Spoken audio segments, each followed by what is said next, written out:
Assalamualaikum warahmatullahi wabarakatuh. Salam sehat juga untuk teman-teman dimanapun Anda berada, juga teman-teman yang beragama lain dimanapun Anda berada. Masih bersama saya, Tabrani Hendarto, masih mengupas tentang asam lambung, GERD, gejala psikosomatis, dan anxiety. Oke, sebelum saya mulai, tolong sekali lagi di like, di komen, di subscribe, dan ditekan tombol loncengnya biar dapat notifikasi video-video terbaru dari saya. Juga untuk teman-teman yang sudah like, komen, subscribe, dan menekan tombol loncengnya, saya ucapkan banyak-banyak terima kasih. Untuk di video kali ini, saya akan membahas tentang apakah saya dulu ke psikiater. Nah itu, saya akan membahas apakah saya berobat ke psikiater. Ya tadi saya santai aja sembari makan pisang goreng lah ya kan. Ini kebetulan masih pagi ya kan. Tapi cuacanya nggak terlalu panas, tapi agak mendung sedikit. Tapi ya enak lah cuacanya gitu. Saya berada di belakang komplek yang masih banyak hijau-hijaunya, kayak semacam taman bermain gitu. Ada ayunan, tempatnya enak, rindang, masih banyak pepohonan. Untuk merelaksasi pikiran kita, olahraga ringan, melihat pemandangan yang enak itu kan pikiran kita juga fresh ya kan. Sembari ditemani makan pisang goreng dan minumnya air hangat. Nah, kembali lagi ke topik yang ingin saya bahas. Apakah saya dulu ke psikiater? Nah, itu ada juga teman di kolom komentar yang menanyakan hampir beberapa kali ya. Dulu pertama-tama saya terkena gangguan asam lambung, GERD, gejala psikosomatis, dan anxiety itu memang saya bingung, dalam arti bingung penyakit apa ini seperti itu ya kan, yang saya pernah ulas di video sebelumnya. Kalau asam lambung saya pernah dulu, tanpa anxiety kok nggak seperti ini gitu, terutama di dunia lain seperti di alam mimpi, kelengan, sempoyongan yang kayak di jalan di perahu itu sangat lama ya kan. Dan dulu saya nggak mengalami itu kalau pas asam lambung aja. Nah itu pas pertama-tama itu ada keinginan saya untuk berobat ke psikiater, ada keinginan. Nah itu pertamanya kan ke poli penyakit dalam, terus ke jantung dinyatakan baik, cuma ada disuruh endoskopi, tapi saya yakin dokternya memberi saran untuk menjaga relaksasi pikiran kita, jangan stres, dijaga 3P-nya. Nah itu. Nah tapi gejala-gejala di tubuh itu, gejala psikosomatisnya itu sangat mengganggu ya kan. Nah itu memang ada keinginan gitu kan dulu ya kan, tapi saya runut lagi, saya pikir kembali, sebetulnya ya itu berbeda setiap orang ya kan, berbeda setiap orang. Saya bercerita dulu ya kan. Jadi ada yang sangat membutuhkan, nah itu membutuhkan pertolongan psikiater. Karena kenapa? Karena dia memang nggak bisa mengontrol pola pikirnya dengan sensasi dan gejala. Nah itu yang memang sangat, ya kalau bagi kita ya penderita anxiety kan sangat menderita kan, seperti itu. Tapi ada juga yang merasa yakin, nah itu merasa yakin dirinya bisa lepas dari sedikit gangguan kecemasan ini tanpa bantuan psikiater. Nah itu tergantung kalian teman-teman, ada yang memang sangat membutuhkan atau tidak. Nah saya dulu memang ada keinginan untuk berobat ke psikiater, terutama sensasi dan gejala di tubuh yang sangat mengganggu setiap harinya gitu. Tapi saya pernah lihat channel edukasi juga tentang penyakit asam lambung, GERD, gejala psikosomatis, dan anxiety itu. Mereka sudah berobat ke psikiater, tapi berjalannya waktu mereka merasa sembuh gitu. merasa sembuh, yakin, dan lepas dari obat.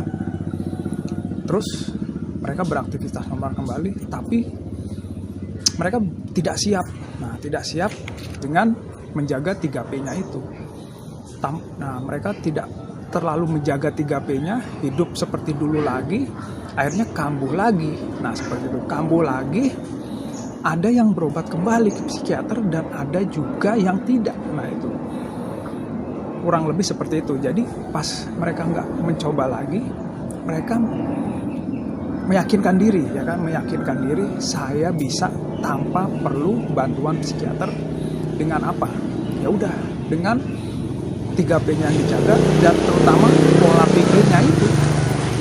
Jadi saya putuskan dulu saya ingin untuk berobat ke psikiater dari channel salah satu beberapa satu dua channel itu yang mengedukasi saya, dalam arti mengedukasi, memberikan pandangan kalau saya memutuskan tidak perlu berobat untuk bantuan dari psikiater. Saya putuskan saya tidak berobat sama sekali atau mengkonsumsi obat-obat dari psikiater seperti itu. Karena ada terakhirnya apapun yang kita lakukan, maksudnya dengan berobat itu, memang kalau teman-teman tidak bisa mengontrol pola pikirnya, ya silakan berobat, itu nggak ada masalah. Tapi kalau bagi saya, sesudah berobat pun nanti kan kemungkinan harus lepas dari obat, ya kan. Kalau lepas dari obat, mau nggak mau ya tetap dijaga 3P-nya itu, ya kan, dijaga 3P-nya itu mau nggak mau. Nah, dengan dijaga 3P-nya lepas dari obat, ya kan sama aja sama saya kan. Nah, itu cuma durasi pertamanya aja mereka perlu bantuan segera karena tidak bisa mengontrol pikirannya.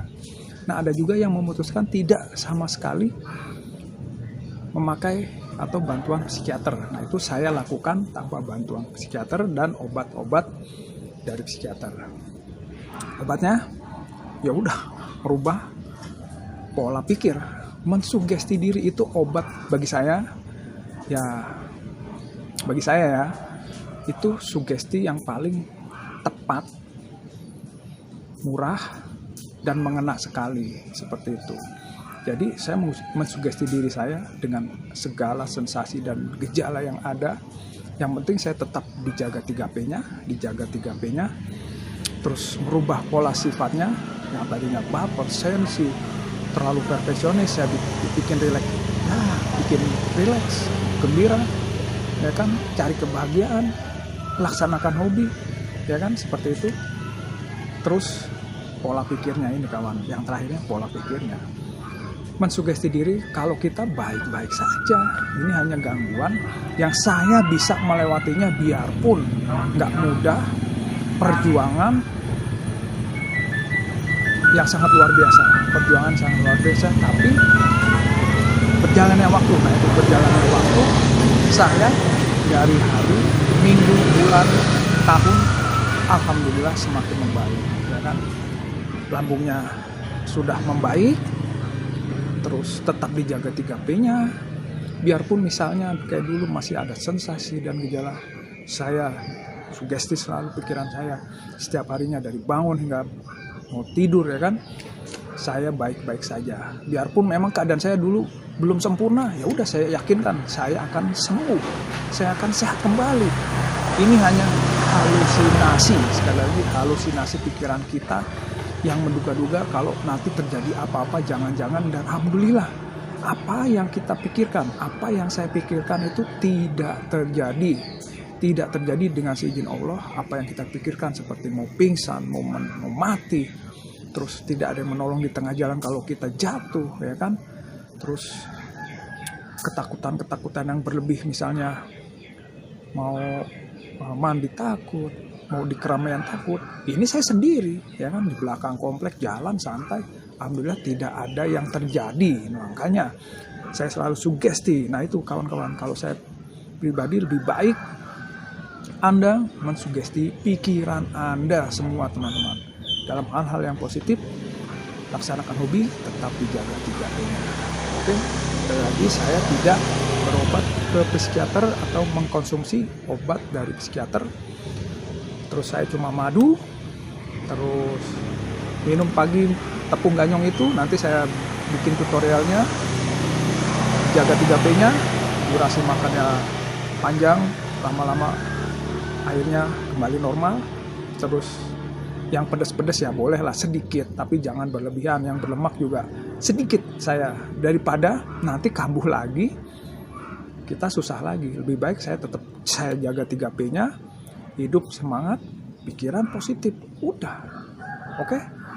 Itu yang saya lakukan. Semoga bermanfaat, menginspirasi Anda. Semoga Anda tetap semangat, optimis. Kalian pasti sembuh. Mau ke psikiater atau enggak, itu terserah Anda. Tapi saya sarankan dengan mensugesti pikiran kita, sekali lagi mensugesti pikiran kita dengan pikiran positif, laksanakan hobi, keluarkan kegembiraan, kebahagiaan, kita pasti akan sembuh. Sehat kembali, tetap dijaga 3P-nya. Itu yang saya lakukan. Oke kawan, tetap optimis, semangat. Kata-kata bijak yang saya suka, selalu beristighfar, bersyukur dan berdoa, kalian pasti akan sembuh, sehat kembali, menemukan kesembuhan dan kesehatan. Oke? Salam sehat.